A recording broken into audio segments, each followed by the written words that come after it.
Quadro clínico. Eventos trombóticos. São os marcadores da SAF, sendo os eventos venosos mais comuns que os arteriais. O risco de trombose venosa e arterial ou tromboembolismo está aumentado em pacientes com anticoagulante lúpico positivo ou níveis moderados ou altos de anticorpos anticardiolipina. Quando o paciente é triplemente positivo, ou seja, apresenta os 3 anticorpos positivos, a chance de recorrência dos eventos é maior. Considerando os eventos venosos, a trombose venosa de membros inferiores é a mais comum. Ocorre em 20–30% dos pacientes com SAF. Entretanto, pode ocorrer o envolvimento pélvico, renal, pulmonar, hepático, portal, axilar, subclávia, ocular, seios cerebrais, veia cava inferior e veias superficiais. Já dentre os eventos arteriais, o acometimento cerebral é o mais comum, acidente vascular cerebral, AVC, ou ataque isquêmico transitório. No entanto, oclusão na retina, coronárias, renal e mesentérica podem estar presentes. Eventos trombóticos recorrentes podem ocorrer em 5–12% dos casos. Neurológico. O AVC pode ser ocasionado pela trombose in situ ou devido ao embolismo ocasionado por doença valvular cardíaca. De rotina, emprega-se o ecocardiograma transtorácico. Se normal, é recomendada a realização de eco transesofágico, a fim de avaliar vegetações, endocardite não bacteriana, síndrome de Sneddon, livedo reticular e AVC. Metade dos casos apresentam APLs positivo.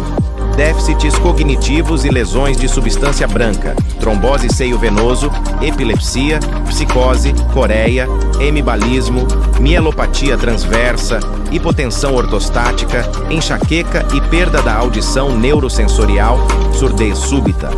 São outras manifestações que podem ocorrer. Hematológica. Trombocitopenia. Ocorre em 16–46% dos pacientes. Definição: menos de 100.000 plaquetas, ml, confirmada em 2 exames com intervalo de 12 semanas. Raramente apresentava valor menor que 50.000 plaquetas. Anemia hemolítica autoimune, necrose de medula óssea, púrpura trombocitopênica trombótica, PTT, e síndrome hemolítica urêmica, SHU. Pulmonares. Tromboembolismo pulmonar, hipertensão de artéria pulmonar, trombose arterial pulmonar, síndrome da angústia respiratória aguda, microtrombose e hemorragia alveolar difusa. Cardiológicas. O acometimento valvar é o mais comum, geralmente representado pelo espessamento valvular ou nódulos valvares, endocardite de Liebman-Sachs, sendo a mitral a mais acometida, em 25% dos pacientes, seguida pela aórtica, associado à presença de anticoagulante lúpico ou anticardiolipina IgG. Leva mais frequentemente à regurgitação e, raramente, à estenose. Os nódulos aórticos estão mais associados ao risco aumentado de AVC. Para o diagnóstico de doença valvar, é necessário espessamento valvar, 3 mm, nas porções proximal ou média dos folhetos, ou nódulos irregulares na face atrial da válvula mitral ou vascular da aórtica, na ausência de febre reumática ou endocardite infecciosa. Além disso, pacientes com SAF têm um aumento no risco de doença arterial coronariana, como infarto agudo do miocárdio. Cutâneas, livedo reticular, mais comum, pode estar associada a tromboses múltiplas e lesões arteriais. Padrão de contornos regulares, pode ocorrer em situação fisiológica. E racemoso, caracterizado por um padrão em rede, violáceo, contornos irregulares e descontinuados, infarto e necrose cutânea, gangrena digital, ulcerações de pele, nódulos, máculas, pseudovasculíticas, vasculopatia livedoide e anetoderma.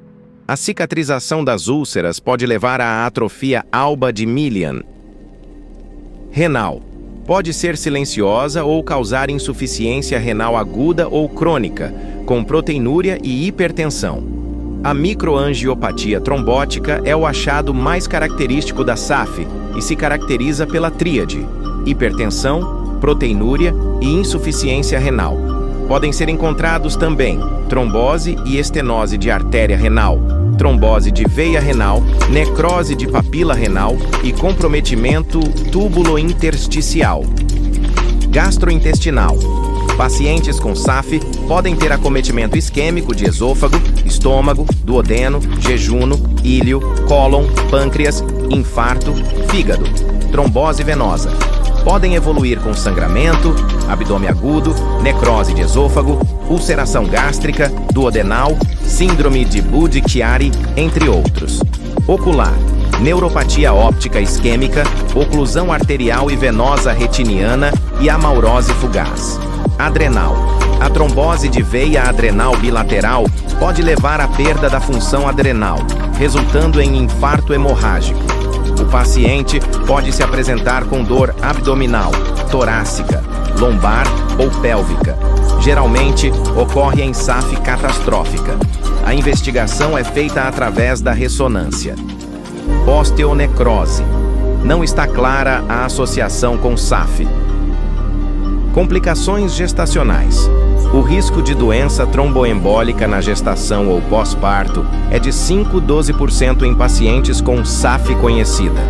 A presença de anticorpo anticoagulante lúpico parece ser o maior preditor para desfechos gestacionais associados à SAF. A tripla positividade traz prognóstico pior. Dentre as manifestações, podem ocorrer perda fetal, notadamente durante o segundo e terceiro trimestres de gestação, diferindo de perda na população normal, que geralmente acontece no primeiro trimestre, e por anormalidades morfológicas ou cromossômicas, sofrimento fetal, trombose de vasos placentários e infarto, e parto prematuro. Complicações: pré-eclâmpsia. Pode ocorrer em até 50% dos pacientes com SAF e se caracteriza por pressão arterial sistólica 140 mmHg ou diastólica 90 mmHg, em 2 ocasiões, com pelo menos 4 horas de intervalo, associada à proteinúria AB 300 mmHg 24 horas em paciente previamente normotensa, síndrome HELEUP, hemólise, elevação de transaminases, consumo de plaquetas, insuficiência placentária. Testes de vigilância fetais anormais, Doppler velocimetria sugestiva de hipoxemia fetal, oligodrâmnia ou peso de nascimento inferior ao 10º percentil para a idade gestacional, restrição de crescimento intrauterino, descolamento prematuro de placenta. Além disso, pacientes com SAF têm um aumento no risco de SAF catastrófica, síndrome de Usherson. É definida como doença trombótica generalizada com falência de múltiplos órgãos. Tipicamente envolve múltiplos pequenos vasos sanguíneos em vários órgãos, mas tipicamente há acometimento renal, 71%, dos pulmões, 64%, do cérebro, 62%, do coração, 51% e da pele, 50%.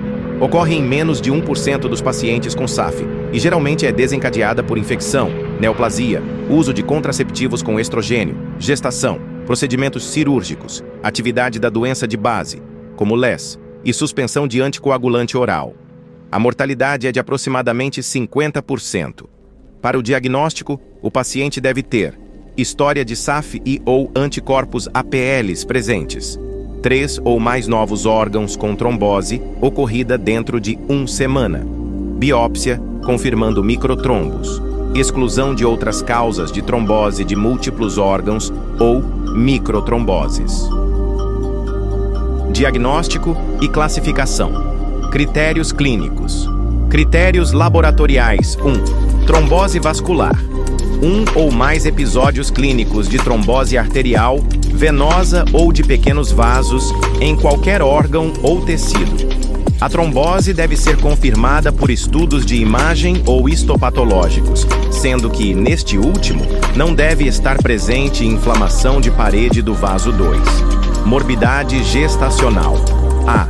1 ou plus perdas fetais inexplicadas na 15ª ou mais semana de gestação, com feto morfologicamente normal documentado por ultrassonografia ou exame direto do feto, ou B. 1 ou PAS. Nascimentos prematuros em um neonato morfologicamente normal antes da 34ª semana de gestação por motivo de eclâmpsia ou pré-eclâmpsia grave. Ou achados reconhecidos de insuficiência placentária. C. 3 ou PLAS. Abortos espontâneos inexplicados, consecutivos antes da 10ª semana de gestação, com exclusão de anormalidades anatômicas e ou hormonais maternas e de causas cromossomiais maternas e paternas. A classificação deve ser evitada se menos de 12 semanas ou mais de 5 anos entre o teste APL positivo e a manifestação clínica. A. Diagnósticos diferenciais. Trombofilias hereditárias. História familiar positiva ajuda e guia a realização de testes complementares. Dentre elas, A. Fator V de Leiden, deficiência de proteína. C. S. Antitrombina tereso, mutação de protrombina. Trombofilias adquiridas. Hiperhomocisteína. Devem ser investigados fatores predisponentes como síndrome nefrótica, fibrilação atrial, puerpério, uso de estrogênio e síndrome paraneoplásica, vasculites sistêmicas e doença de Behçet, hematológicas, PTT, PTI, SHU, síndrome hemolítico urêmica, CIVD, coagulação intravascular disseminada, trombocitopenia induzida por heparina. Manifestações obstétricas. Devem ser investigadas alterações genéticas e anatômicas, doenças infecciosas, toxoplasmose, rubéola, sífilis, citomegalovírus, herpes e HIV, uso de álcool e drogas. Exames complementares. A. Anticardiolipina. O achado de títulos baixos ou moderados pode ser transitório e aparecer como consequência de infecções. Por isso se faz necessária a confirmação. Títulos moderados a altos, principalmente IgG, estão associados a manifestações clínicas. O IgM pode suceder resultados falso-positivos, especialmente na presença de fator reumatoide e crioglobulinas. Este teste não é influenciado pela warfarina e heparina. B. Anticoagulante lúpico. É o maior preditor de trombose e eventos obstétricos. Vários métodos são utilizados para sua detecção, devido à sua natureza heterogênea. São necessários 2 ou mais testes para rastreio. A detecção é feita em etapas. Primeira, é observado o prolongamento do tempo de formação do coágulo in vitro. O prolongamento indica a presença de um inibidor ou a deficiência de fatores de coagulação. Segunda, avalia a deficiência de fatores de coagulação através da mistura de plasma do paciente com plasma normal, ocorrendo a correção dos fatores necessários. Na presença de um inibidor, o teste permanece prolongado. E terceira, etapa confirmatória, ocorre a adição de fosfolípides, que competirão com os anticorpos APLs, neutralizando a ação in vitro e corrigindo o tempo de coagulação. O uso de heparina não fracionada, warfarina e outros anticoagulantes orais gera resultado falso positivo. O lúpus eritematoso sistêmico, LES, é uma condição autoimune crônica, inflamatória e reumática, que afeta múltiplos sistemas do corpo e possui uma etiologia complexa. Essa doença se caracteriza pela produção de autoanticorpos que atacam as proteínas do próprio organismo, resultando em manifestações clínicas variáveis e de evolução imprevisível. Etiologia e fisiopatologia. O LES é mais comum em mulheres, podendo surgir em qualquer faixa etária, mas geralmente tem um pico de incidência entre os 15 e 45 anos. A proporção de mulheres para homens varia com a idade, cerca de 2,1 antes da puberdade, alcançando até 12,1 durante a fase reprodutiva e reduzindo para aproximadamente 2,1 após a menopausa. Essa predominância feminina sugere uma influência dos hormônios estrogênicos. A prevalência do LES é estimada entre 20 e 150 casos para cada 100 mil habitantes, sendo mais bem documentada em países europeus, enquanto a incidência anual fica entre 1,5 a 9,3 casos a cada 100 mil habitantes. Fatores que indicam um prognóstico desfavorável incluem raça negra, baixo status socioeconômico, além de comprometimentos renais e do sistema nervoso central. As principais causas de morte associadas ao LES incluem a atividade da doença, em combinação com infecções em pacientes com menos de 55 anos e problemas cardiovasculares em indivíduos com mais de 55 anos. O LES resulta da interação de vários autoanticorpos, que ao se ligarem aos autoantígenos, formam imunocomplexos, ativando o sistema complemento e iniciando processos inflamatórios. Esses imunocomplexos podem atuar tanto localmente, ligando-se diretamente aos tecidos, quanto de maneira circulante no soro. Além disso, fatores genéticos têm influência significativa na manifestação da doença, evidenciada pela alta concordância entre gêmeos univitelinos e parentes de primeiro grau.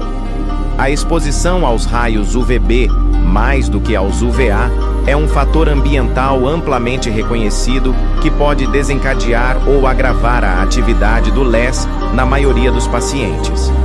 Os hormônios sexuais, especialmente os estrogênios, atuam como estimulantes para a doença, enquanto andrógenos e progestágenos têm o efeito oposto, o que ajuda a explicar a maior incidência entre as mulheres na fase reprodutiva. O tabagismo também é um fator de risco que pode agravar o LES, assim como a exposição à sílica, presente em atividades como manuseio de solos e cimento, além da fumaça de cigarro e pesticidas, que parecem aumentar a incidência da condição.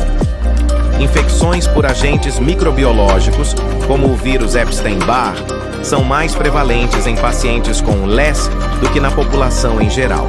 No caso da infecção pelo HIV, a depleção de linfócitos TCD4 palis pode inibir o desenvolvimento de doenças autoimunes, incluindo o LES.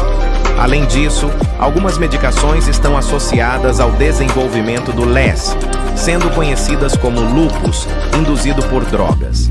As substâncias mais frequentemente implicadas incluem hidralazina, procainamida, isoniazida, fenitoína, clorpromazina, D-penicilamina, metildopa, quinidina, interferon-alfa e anti-TNF, etanercept, infliximab, adalimumab. O quadro clínico.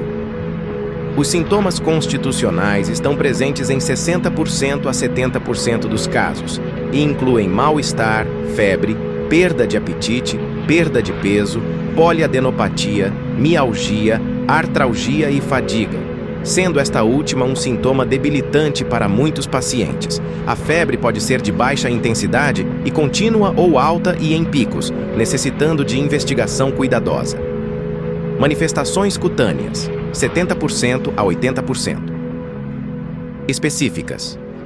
O lúpus eritematoso cutâneo agudo é identificado pela erupção em asa de borboleta, ou eritema malar, que é a lesão cutânea mais característica do LES, apresentando-se de forma aguda, eritematosa, elevada e às vezes pruriginosa ou dolorosa, frequentemente desencadeada pela exposição solar.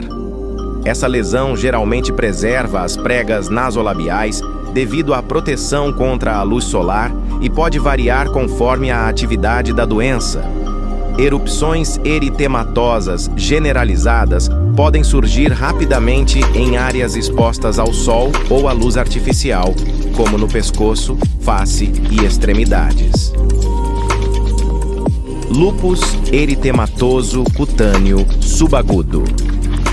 As lesões cutâneas subagudas, que também são frequentemente provocadas pela luz solar, apresentam-se como áreas eritematosas e descamativas, sem cicatrizes e não endurecidas, predominando nos membros superiores e na parte superior do tronco. O lúpus subagudo pode se manifestar como pápulas eritematosas ou placas pequenas com leve descamação, que podem assemelhar-se a psoríase ou líquen plano e formar lesões anulares ou policíclicas. Este tipo de lúpus é fotossensível e está associado ao anticorpo anti-Rho, SSA, em até 90% dos casos. Lúpus cutâneo crônico. As lesões crônicas, frequentemente representadas pelo lúpus discoide, podem ocorrer sem manifestações sistêmicas ou como parte do LES, mostrando-se como pápulas bem definidas ou placas descamativas que podem se tornar espessas e aderidas, com área central hipopigmentada, em locais expostos ao sol, como couro cabeludo e região malar. Essas lesões podem levar a cicatrizes e atrofia central. Ao regredirem, podem deixar áreas cicatriciais e telangiectásias, além de alopecia irreversível. Lesões cutâneas não específicas. A alopecia não cicatricial é comum no LES, caracterizando-se pela queda de cabelo difusa ou em áreas específicas, especialmente nas regiões temporais e parietais do couro cabeludo, geralmente reversível com o controle da doença. Lesões mucocutâneas inespecíficas ocorrem em 5% a 10% dos pacientes, manifestando-se como pápulas vesiculobolhosas e urticariformes. A vasculite cutânea pode aparecer em até 20% das manifestações musculoesqueléticas. Artralgias e mialgias são algumas das primeiras manifestações do LES, com a artrite lúpica geralmente apresentando um padrão simétrico, distal e migratório, afetando principalmente pequenas articulações. A rigidez matinal é geralmente inferior a 1 hora. Pacientes apresentando púrpura, ulcerações digitais, nódulos subcutâneos e livedo reticular, podendo estar associada a anticorpos antifosfolípides.